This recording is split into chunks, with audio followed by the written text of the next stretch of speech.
Pero esa no fue la primera tragedia provocada por un fenómeno natural en Japón. El despertar de los habitantes de Kobe fue muy diferente hace 20 años. Un sismo de 7.3 grados de magnitud con una profundidad de 16 kilómetros agitó la capital de Hyogo el 17 de enero de 1995. Los movimientos se prolongaron por 20 segundos a las 5:46 de la mañana.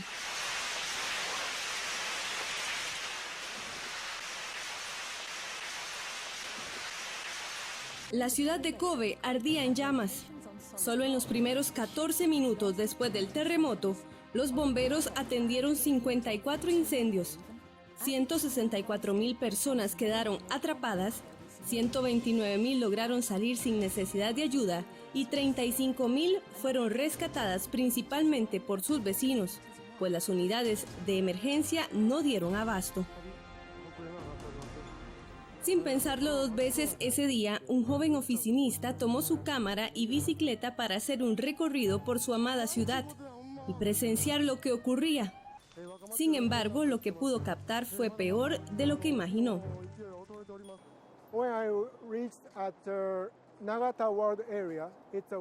Cuando llegué al área de Nagata, que queda al oeste de la ciudad de Kobe, me tocó grabar un edificio que estaba a punto de colapsar. En ese momento yo estaba en mi barrio, era un edificio muy familiar para mí, y para mí fue impresionante ver esta zona destruida, y en mi cabeza, mientras yo grababa, pensaba, ¿por qué está pasando esto? ¿Por qué vino esta destrucción a mi ciudad? La experiencia de Masuzaki sirvió para que hoy en día las personas que visitan la ciudad de Kobe puedan presenciar cómo lucían ciertas zonas y edificios el día del terremoto y cómo se restauraron con el paso de los años. Esto gracias a una aplicación especial que se diseñó con el fin de hacer conciencia entre la población.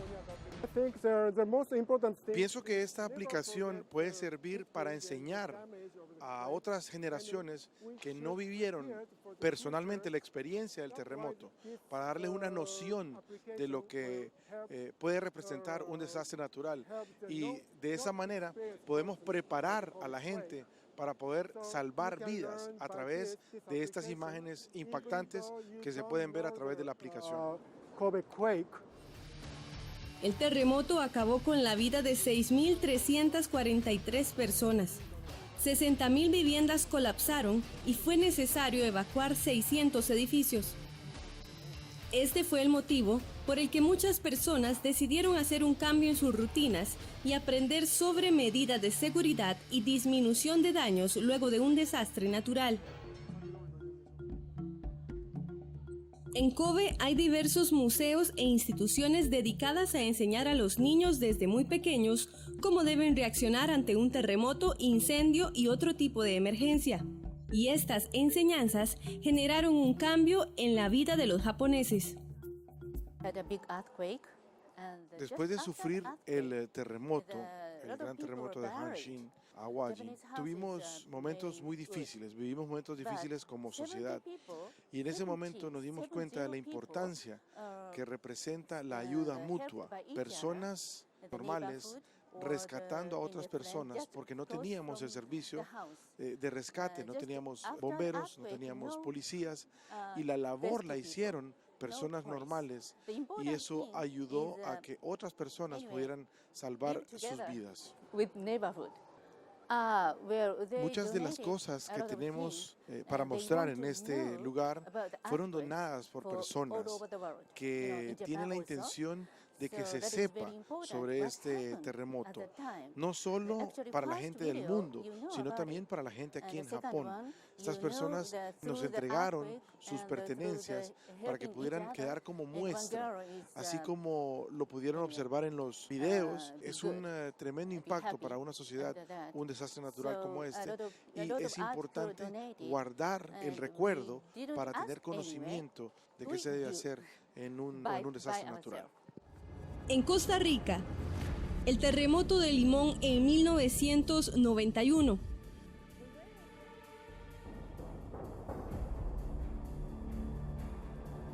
y el de Cinchona en el 2009 fueron los sismos con mayores magnitudes en la historia del país. Pero ¿podrían generarse terremotos tan devastadores como los que se presentaron en Japón? En Costa Rica difícilmente se pueden presentar terremotos de esa magnitud. El tamaño de un terremoto depende de qué tan grande sea la falla y cuánto deslizamiento ocurre en la falla a la hora del terremoto. Terremotos grandes requieren de fallas muy grandes, estamos hablando de cientos de kilómetros de largo por cientos de kilómetros de ancho. Costa Rica no tiene fallas tan grandes. En Costa Rica no se puede generar un terremoto de magnitud mayor que 8, por ejemplo.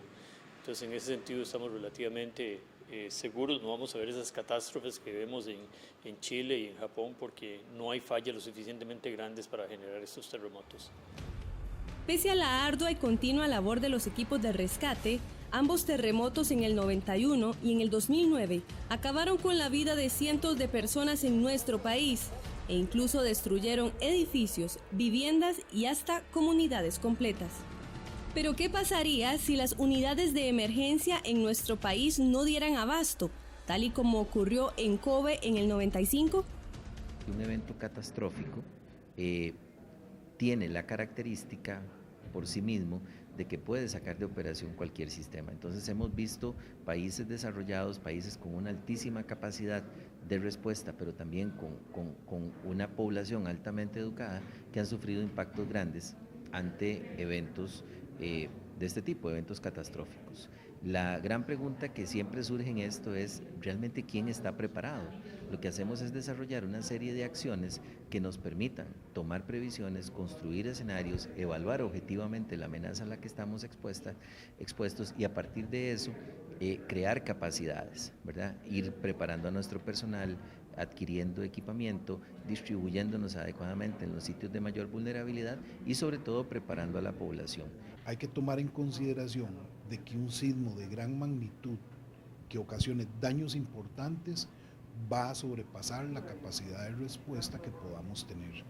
Y eso lo va a tener Costa Rica como lo puede tener cualquier otro país, incluso países desarrollados. Japón es un país desarrollado en donde se vio, por lo menos durante las primeras horas, su capacidad de respuesta pues un poco disminuida y afectada. Luego de estas experiencias, en la Comisión Nacional de Emergencias hicieron un análisis de qué funcionó y qué se debe mejorar en Costa Rica cuando se presenta un terremoto.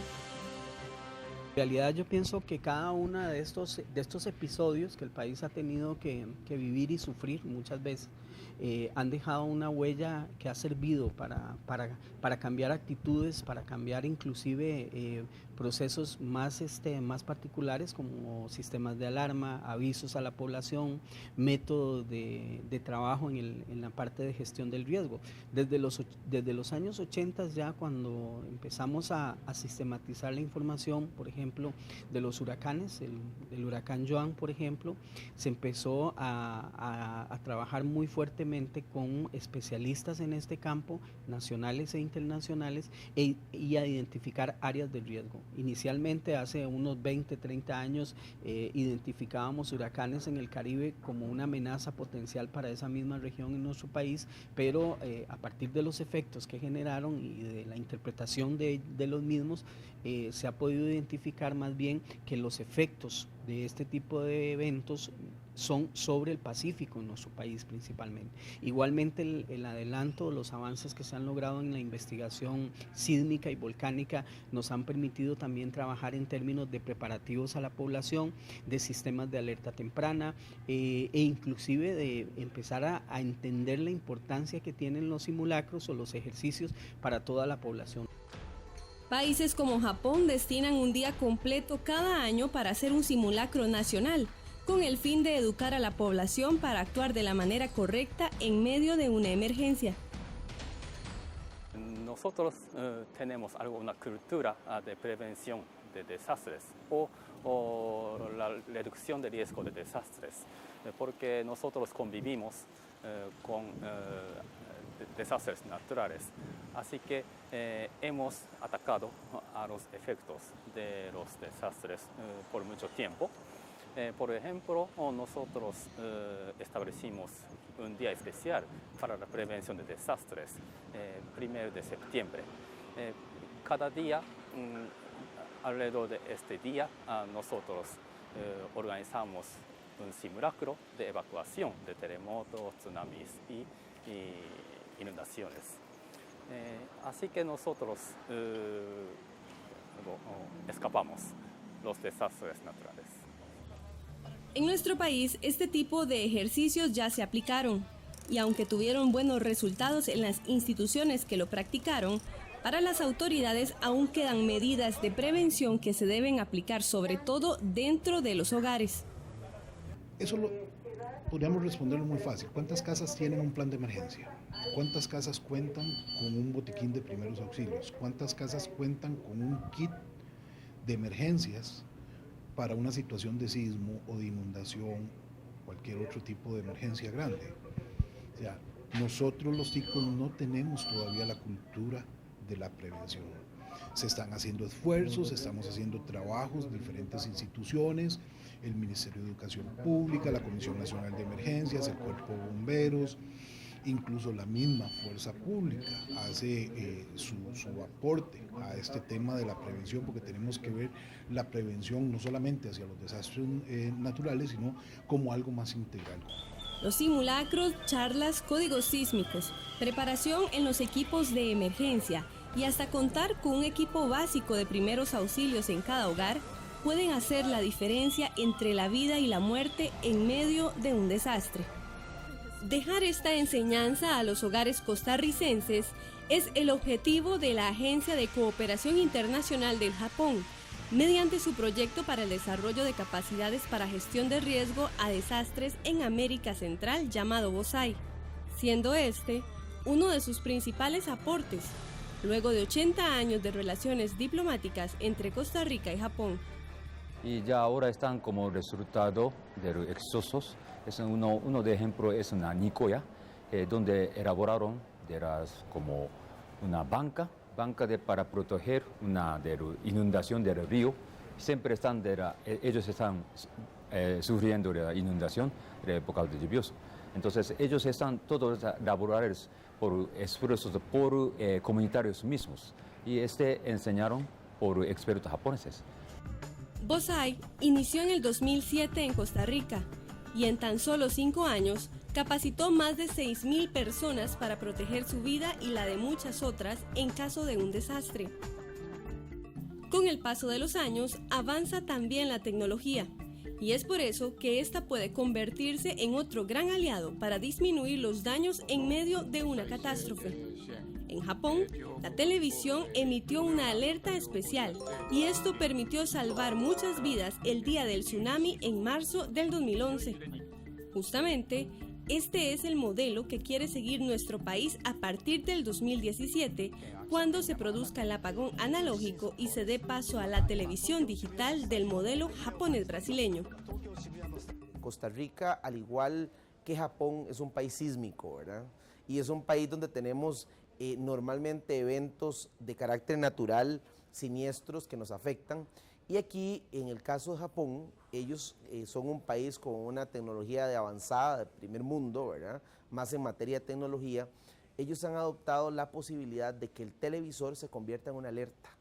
Entonces resulta que usted puede estar con su televisor apagado y si el Estado determina, por medio del homólogo, por ejemplo, de la Comisión Nacional de Emergencias nuestra, que hay una emergencia en el país, entonces se puede encender el televisor y genera una alerta natural y eso le sirve a usted como de alerta de emergencia para enterarse de que hay que tomar medidas. De sus experiencias, los japoneses aprendieron que un terremoto,